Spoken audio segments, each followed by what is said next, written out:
Hey guys, what's up? This is Justin Coffin for the 330 Sports Show. Today is Tuesday, December 14th, 2021. This is episode 131. We are a Youngstown studio production. You can catch all of our shows live at 3:30 Tuesdays and Thursdays or on demand anytime on YouTube through Youngstown Studios channel or on Facebook. You can also catch us on Twitter as well. Listen and download any podcasts on any of your favorite podcast platforms, Spotify, Apple, wherever you get it. So, and make sure to follow us at the 330 Sports Show on any of the social media platforms. Quick PSA. I want to, it's Christmas time. Everyone's busy. The roads are packed. People are getting back out there after COVID-19 and the pandemic. And, people are a little bit more edgy. Christmas should be a happier time, but in my experience, it's a much more stressful time of year with a lot of people and a lot of professions. Obviously, a lot's going on this time of year. It's probably the busiest time for a lot of people throughout the year. So this is just another friendly PSA from the 330 Sports Show and myself to remind you of being a decent human being. So today's PSA is the courtesy wave. So on my way up here, I actually added this just right now. I was thinking about this, but on my way up to record this podcast, do the right thing, be the decent human, let the person out in front of you. When that person gives you a courtesy wave, it makes you feel good about what you did. But when that person just, pushes their car out there or doesn't even look at you or acknowledge your kind gesture, it kind of is frustrating. So don't be that person. Give the courtesy wave, be a good person, and, pass it along. Let the next person out, and hopefully they give you a courtesy wave back. And so anyone that knows me knows that this is one of my biggest pet peeves. So be a good human, be a good person, do the right thing, give the courtesy wave. All right, let's move on to sports. So obviously this was an awesome weekend for if you're a Cleveland Browns fan. The Browns win. The Steelers lose on Thursday night. The Ravens lose, obviously. The Browns beat them. And the Bengals lose in overtime to the 49ers. So, we're going to get into this game. The Browns just don't make things easy. They're winning 24-6. They end up winning 24-22 by the skin of their teeth. Baltimore gets a late onside kick. Really, if they get one first down, maybe 15 yards, they are probably in Justin Tucker field goal range, and that guy is a legit weapon. They probably win the game 25-24. I think, and the Browns win. The Browns won. We can turn the page. I don't want to harp on any negatives here. However, if the Browns would have lost that game, you could argue that would be the worst single season, regular season loss since the Browns have returned in 1999, maybe even well before that too, because you could put that game right up there with the drive, the fumble, and call this one the choke. Now, this isn't an AFC championship game. This is game, 13, 14 of the regular season, but this had major playoff implications. If the Browns lose this, they are out, and especially being up by 18 points at halftime, not scoring in the second half, and letting Baltimore come back with their backup quarterback, have a great second half. Credit to him.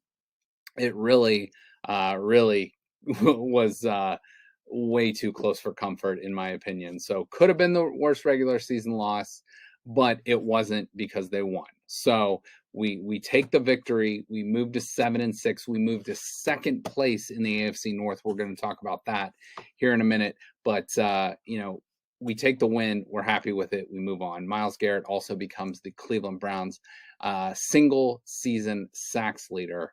And, he has other goals ahead for him moving forward, looking at, the NFL record. All right, so this was Browns Ravens part 2, and these were from last Thursday's show, and these were my keys to victory. So first key to victory was run for 120 more yards. They were 20 yards short of that. They were 29 carries for 100 yards as a team. Nick Chubb had about 60 of those. Kareem Hunt went out in the first quarter with an ankle sprain. Hopefully he'll be back on Saturday. They really, really need him. But, the Browns were able to do, especially in the first half, enough to get the job done. The second key I gave to victory, Baker has to make a couple big plays. I didn't say he had to go out and throw for 300 yards and 4 touchdowns. And I think in the first half, he did his job. They opened it up a little bit more than the past couple games. They did have a couple tight ends out. So they didn't run the 13 personnel, the 1 wide receiver, 3 tight ends as much. They were running a lot more 2 and 3 wide receiver sets, getting Landry the ball a little bit. Donovan Peoples-Jones had a nice game, 5 catches for 90 yards. And the Browns, especially again in the first half, were able to move the ball on a banged up Baltimore Ravens team. But in the second half, went a little too conservative. But again, were able to do just enough to get the job done. Win the turnover battle was another key to victory. That's a constant key. Excuse me. That's a constant key to victory in any game. No matter if it's the Ravens, the Lions, interdivision, out of division, whatever it might be. But the Browns were +1 in the turnover department, which is great.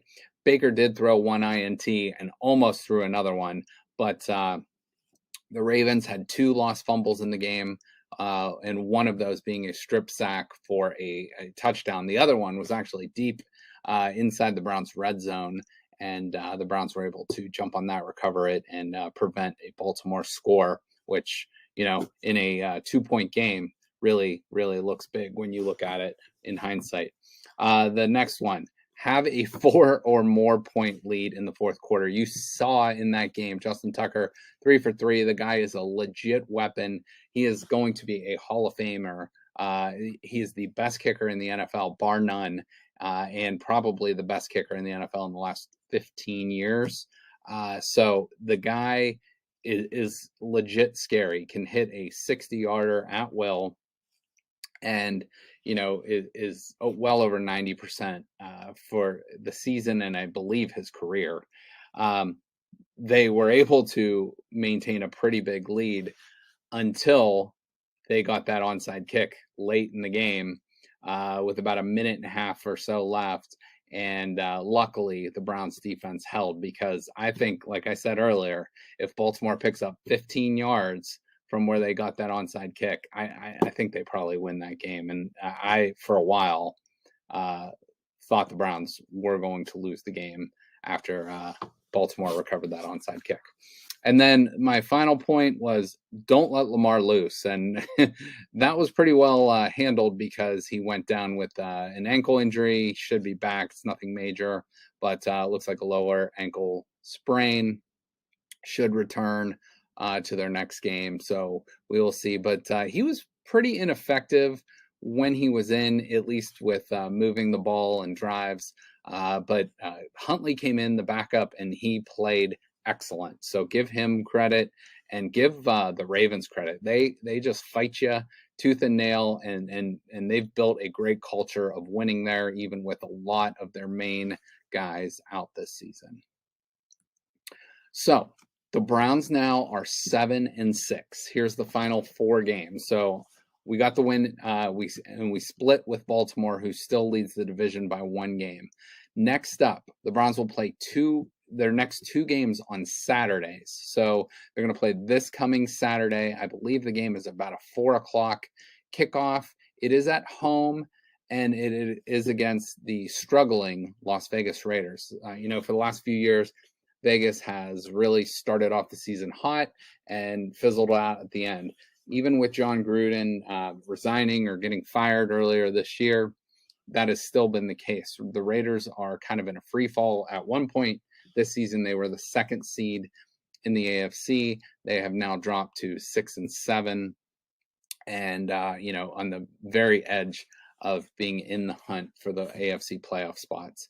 Then the Browns will play a Christmas Day game at Green Bay.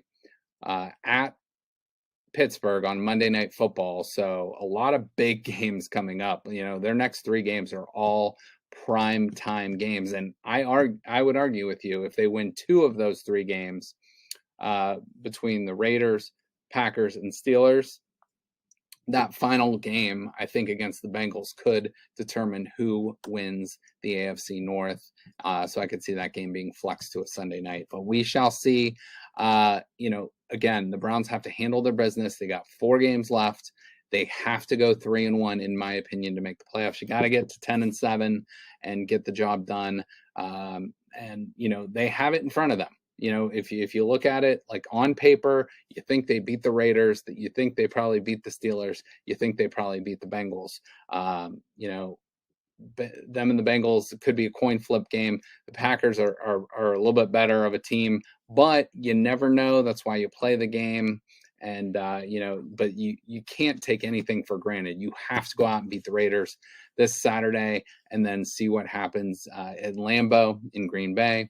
And then you take your chances with Big Ben in his final game in Heinz Field in Pittsburgh. And then you got Joe Burrow and the Cincinnati Bengals coming to town on the final Sunday of the regular season, January 9th. And that could be for all the cards. But again, got to take one game at a time. So looking at this more holistically from a global standpoint, but, you know, you got to break it down. And hopefully the Browns aren't looking ahead. They're just looking towards Saturday. You get the win against a struggling team. All right, so real quick recap of the AFC North. We already talked about Baltimore and Cleveland, but next up, Baltimore will host the Green Bay Packers. So that's going to be a very, very difficult game for a banged-up Baltimore team who is, you know, the injury bug has hit them so hard. I think they're finally starting to feel it. And, you know, it could be to their detriment where it costs them the division. So Baltimore will play Green Bay. We'll obviously have more on that game later in the week. The Browns will host Las Vegas. That is a very winnable game. So if you just, you know, do the hypotheticals, if the Ravens lose, Browns win, they have the same record at 8-6. The Browns, you know, I don't know how the tiebreakers work because Baltimore and Cleveland split, but you know, we'll check on that next week. Let's just go handle our business and worry about what happens next. The Bengals lost to San Francisco 26-23 in overtime. Next up, they head to Denver, who Denver's playing pretty well right now, and they're right in the thick of things in the AFC. They head to Denver on Sunday to take on the Broncos. So Baltimore in first right now, the Browns in second, the Bengals in third. The Steelers have fallen to fourth place in the division, and that Lions game, that tie, continues to haunt them because if they're 7-6, they're tied for second there. But that tie is really going to hold them back, I think. But they went into Minnesota on Thursday, lost, and I got to give them credit because they look dead, absolutely dead in the water. Even midway through the third quarter, turned it on, made it a very, very close game. Minnesota just held on to win that game 36-28. The Steelers had a chance to tie it on the final play of the game, and it came up just short and incomplete on a really nice defensive play by Minnesota. But next up, Pittsburgh will host the Tennessee Titans, so their road does not get easier. The AFC North has the most difficult schedule in the NFL, and it doesn't get any easier this coming week. A couple quick numbers from around the NFL. Most interesting numbers. So 7,163. That is the career completions now by Tom Brady, who passes not Drew Brees for most all time, and 700 passing touchdowns for Tom Brady in both the regular and postseason combined. So just an amazing stat for the greatest of all time at the quarterback position. This is a really sad but kind of cool story. So this past week, Demaryius Thomas, who wore the number 88 for the Denver Broncos, sadly passed away. He was a former Super Bowl champion for the Broncos. Again, passed away earlier in this week. The Broncos painted the field with the number 88 on it. On the first play of the game, Broncos only sent 10 guys out. Took a delay game, and the Lions, who were the visiting team, graciously and classily declined the penalty, against the Broncos to kind of pay homage to Demaryius Thomas. And also, this is really cool. And when stuff like this happens, it kind of gives you chills. The Broncos' final touchdown drive of the game in their win was 88 yards, the same number Demaryius Thomas wore for the Broncos. Our next number, another just ugly number for the Jacksonville Jaguars, 0 points. They were shut out in the loss against the Titans. And this is just my opinion, but there's been a lot of fire or a lot of smoke out there about Urban Meyer, with his coaches, with some players. I believe that 0 points they scored is the same percentage chance he has of coming back next season as the Jacksonville Jaguars head coach. I just don't think the NFL is a good fit for him. He is not used to losing. He does not handle it well. He pushes his coaches and players, which is a great thing at times, but when you're used to doing it at the college level, it's a whole different ballgame than when you do it in the NFL. Moving on, the Los Angeles Chargers have thrown the ball 30 or more times in every single game this season, and they move on to beat the Giants to move to 8-5 on the season. They are in the wild card spot right now in the AFC. This was kind of a cool stat. 21.05 miles per hour is the fastest speed by a linebacker with the ball in his hands in the past 5 years. These are obviously advanced metric stats. But this was Atlanta's I think it's Michael Walker or Mikhail Walker in a win over the Carolina Panthers. So that was from this past weekend. Thought that was pretty neat. 4-game lead for the Packers. They are just running away with the NFC North. They beat the Bears 45-30, and are just dominating right now. Their next couple games, though, they play the Ravens this Sunday, and then they play the Browns on Christmas Day. So tough games for the Packers coming up, tough games for the Ravens and the Browns coming up.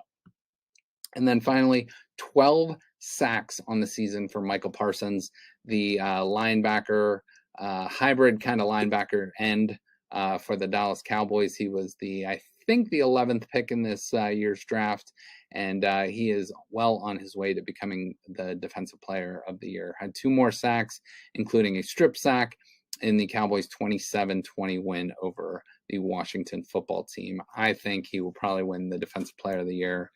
We shall see what happens, but the Cowboys rookie linebacker is having a phenomenal season. Want to give a quick shout out to Denzel Ward of the Cleveland Browns. He was their nominee for the Walter Payton Man of the Year award. A lot of players will tell you this is actually the most prestigious award in the NFL because it shows not just the kind of player you are, but the kind of person you are. And, not just doing well on the field, but doing well off of it in your community too. Denzel Ward from Ohio State, from Cleveland, Ohio, and now obviously playing with the Browns. Same goes to be said with a Boardman graduate, Corey Linsley. He is also an Ohio State alum. So Buckeyes doing proud in the NFL and in their communities. Corey Linsley was obviously a longtime Green Bay Packer and has since moved on this past season to the LA Chargers, where he is still doing great things on and off the field. So representing Buckeye Nation well and representing their teams and communities respectively extremely well. So congratulations to Denzel Ward and Corey Linsley. We shall see if they move on to become the NFL overall man of the year. But what they are doing on and off the field is, deserves a lot of credit. All right, let's take a look at the AFC playoff picture. So right now, the New England Patriots were on a bye this week, but they still sit at that top spot, 9-4. They have a head-to-head win over Tennessee.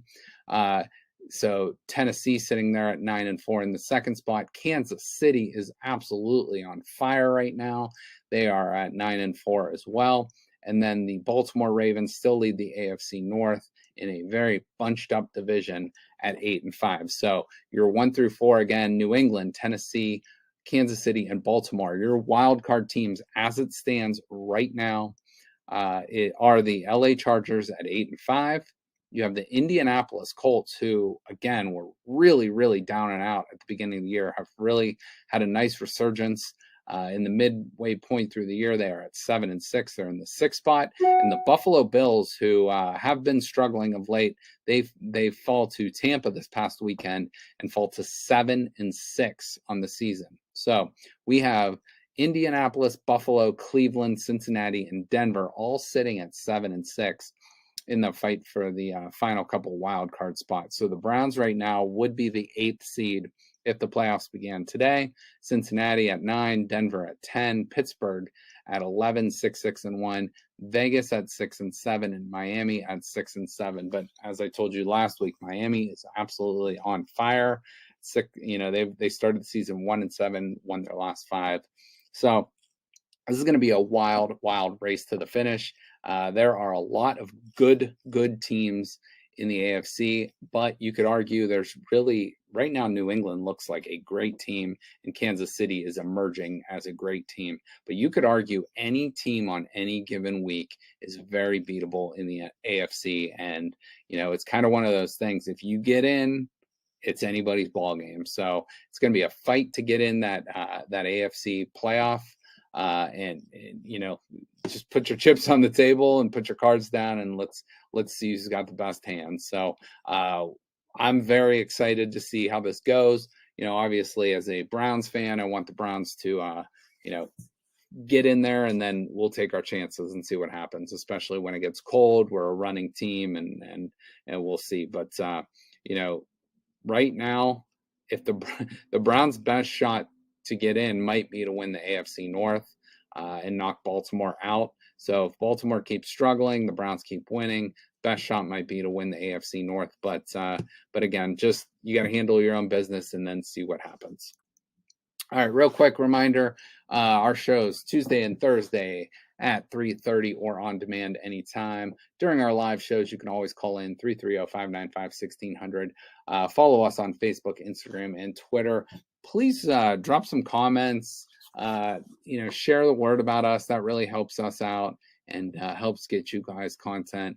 We are doing our best every week to strive to get better and better. And we appreciate all our listeners and subscribers and followers out there. We really thank you guys. And, obviously we wouldn't have a show without you guys. So thank you for watching and continue to be loyal listeners and watchers. All right. Real quick note, obviously the Heisman Trophy was given this past weekend. It went to Bryce Young, quarterback from Alabama. I think everybody kind of knew that. Aiden Hutchinson of Michigan finished second. Kenny Pickett of Pitt finished third. CJ Stroud of the Buckeyes finished fourth. Will Anderson finished fifth. And then Kenneth Walker, Matt Corral, Desmond Ridder, Jordan Davis, and Breece Hall round out the top 10. But there was one moment of the Heisman ceremony that I think not just took Buckeye fans aback, but took a lot of fans around the country aback. Desmond Howard, who, I normally am a kind of a Desmond Howard fan. Really nice player, obviously a Heisman Trophy winner from the University of Michigan, works for ESPN. So does Herb Street, who is a Buckeye. And so, those guys are running the show. They're helping run this show and make it run smoothly. So they're doing on-air interviews. They're doing this and that. And they have some interaction with the players and have a little fun with it. So what, Desmond Howard was asking Aiden Hutchinson, kind of about this season, and Hutchinson goes, well, our biggest goal was to come out and beat Ohio State. And then like Desmond Howard, starts like, flaming fanning the flames a little bit. And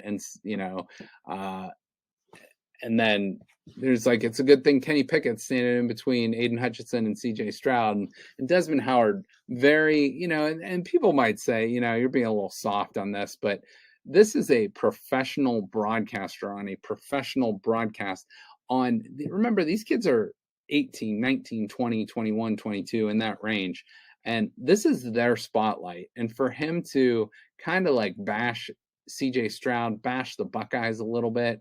So basically what he said is hopefully Kenny Pickett will stand in between Hutchinson and Stroud better than the Ohio State lineman. And it kind of, you could tell like, it kind of made a little bit of uncomfortableness in the room. So just my 2 cents. I thought it was really unprofessional, not classy, and I can't wait for 346 days when that team up north comes to Columbus, and we are going to beat their ass. So thanks, Desmond Howard, for the extra additional locker room material. But I will say, and you guys know, if you watch the show, I'm a Buckeye. I'm an Ohio State grad. I give credit when it's due. So I gave credit to the University of Michigan when they won. They beat Ohio State fair and square. They beat them up on the field. They deserve to win. What I won't do, I'm not, like an outwardly braggadocious, like look at me type fan. First of all, I'm not playing in the game. I'm a fan. I support my team. I root for my team. I wish them the best, and whatever happens is out of my control. But as a fan, I'll root for them. But I have never seen a bunch of sore winners like the University of Michigan. I mean, first of all, it's your first win in about a decade. And, I hear a lot of people look at the series 58-52 or 58-51 and 2. It's like, okay, yeah, but how many of those wins were you actually alive for? So I don't want to hear about wins from the 1800s and early 1900s. If you weren't alive 70 years or 80 years after those wins happened, it really, come on, it is what it is. But again, I don't want to start a whole thing here, but that really kind of irked me. And like at the time, I didn't think much of it. I was like, yeah, that was kind of stupid. But then more and more, I kind of thought that was pretty ridiculous and pretty classless by Desmond Howard, and fuel to the fire in the Ohio State-Michigan rivalry. So looking forward to Ohio State going out and just beating up the Wolverines next November. All right, real quick check-in with the Wine and Gold. The Cavaliers playing right now. Actually, I'm recording this on a Monday night. At last check, they were tied with the Miami Heat towards the end of the first quarter. But as of right now, 16-12. The Cavs have won 7-9. Listen to this. The Cavs have covered in 11 straight games. 11 straight games, they have beat the spread. So pretty amazing, and gamblers love statistics like that. So Cavs, a good team to bet on this season, whether it's straight up or money line or against the spread. The Cavs have scored 81 points in the first half on Saturday night versus Sacramento. That's a season high. And, if you put up 81 points against anybody, that's a great feat. Jared Allen, listen to this. Through 28 games, 17.3 points per game, 11.2 rebounds per game, and shooting 71% field goal percentage. Now, and there has been no player in NBA history, not one, not Wilt Chamberlain, not Kareem Abdul-Jabbar, no one, or Shaq, anyone that has averaged 15 points, 10 rebounds or more, and shot 70% from field goal percentage. So pretty amazing stat right there for Jared Allen. Obviously very early in the year, but we're still we're well past the quarterway point moving almost towards the third of the way through the season. So Jared Allen should be an all-star if, hopefully he will be, as it is in Cleveland this season. And right now the Cavs have 8 players averaging 11 points or more. So talk about a team playing great team basketball, great style of basketball. And that includes Colin Sexton, who is out for the year. But, the Cavs are really, really doing it well on the offensive end, but especially on the defensive end, playing great team basketball. This week's slate, obviously, I mentioned the Cavs are playing Miami right now on Monday night. They will take on Houston at home. This Wednesday, they will take on Milwaukee at Milwaukee this Saturday, and they will be at Atlanta in a back-to-back on Sunday. Want to check in with the YSU men's basketball program. They are led by head coach Jared Calhoun. They are currently on a 4-game winning streak. They are 6-3 overall, 2-0 in conference. They have 4 players averaging 10 or more points per game. Akuchi with 14.7, Olison with 13.1, Covington with 10.4, and Cohill with 10.1 points a game. Get out to the Beagley Center if you can this Saturday, home against Westminster. And then in the following week, they're going to be playing at West Virginia. Short 2.5-hour trip down the road to Morgantown against a really, really good program coached by Bob Huggins, who is a former, I guess you could say, former mentor to head coach Jared Calhoun, as he used to coach for the University of West Virginia as well.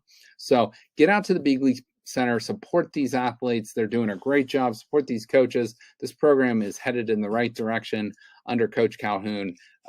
So hats off to them, and keep getting it done for YSU basketball.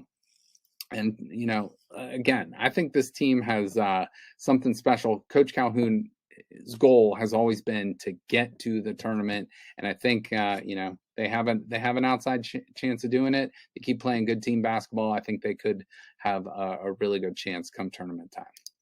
Also want to check in with the women's basketball program. They are led by head coach John Barnes. They are 8-1. They won their first 8 games of the season, dropped this past weekend a game to Penn State, a game in which they were actually up, I believe, 14-2 in the first quarter of that game. Ended up falling, but an overall respectable performance at Penn State. Nice Big Ten program, but the Penguins are 4-0 in the Horizon League, doing a great job in conference. They're led by Ritz with 16.7 points per game. She also is pulling down 7.7 rebounds. Chelsea Olsen, who wears number 14, she's averaging 12.3 points per game, 6.3 rebounds per game. Malia Magestro with 10 points and 2.6 rebounds a game. And Shy, who wears number 32, she is from West Virginia as well. 9.8 points per game, 5.1 rebounds per game. Get out and watch these Lady Penguins as well. They are doing a great job. Coach Barnes has them going in the right direction. And they've won a lot of really tight games, and they play a great style of basketball. They shoot the 3-point ball really well. Get out and watch the Penguins. They have definitely earned the respect of the other teams in their division, and hopefully a lot of you guys can get out to Beagley, watch them. They're going to play a couple lower level teams in the next couple games, but they will have some big games coming up. But they will play at home this Friday at 7 p.m. Davis and Elkins this week, and go check out the Penguins, see what they're doing, and again, represent Youngstown and get out and see your Penguins. Also want to check in with Ohio State basketball. We're currently ranked number 15 in the country. They're 8-2. They've won 4 straight games. They are led by EJ Liddell with 20.6 points a game. He is also leading the team in rebounds with 7.2. Jamari Wheeler is leading the team with 4.4 assists, and he's also leading the team in steals with 1.5 steals a game. EJ Liddell is averaging 3 blocks per night on the season. One of those losses was at the buzzer to another ranked team in Florida. And, they just smoked Wisconsin this past weekend, beating them up by 20 this past weekend. So Ohio State hoops doing a lot of great things. And a quote from EJ Liddell: when everybody's doing the simple things, making the right plays, taking the right shots, I feel we could be right up there with anybody. He thinks they could be the best team in the country. And why not? Why not? They already took down Duke. They've taken down a couple ranked teams this season. Go out and play, and let's see what happens. I like the Buckeyes' chances again come tournament time. And just want to give a quick shout out to one of our local stars on the college hardwood, Annie Pavlansky. We featured her dad and some of her family members on our show. Her dad is the head coach of the Poland Bulldogs football team. She wears number 2 for Lakeview, she used to play for Lakeview, but she wears number 2 for the Kent State Golden Flashes. She is a 6-foot guard forward on the wing. Doesn't play a ton, but when she's out there, makes a ton of great plays. I remember coaching against her when I was at Boardman, and she's just a great athlete and a great person. The Kent State Golden Flashes right up the road, down 76, are 8-1 and off to a great start this year. I want to thank you guys for tuning in. Have a great rest of your Tuesday, and we will see you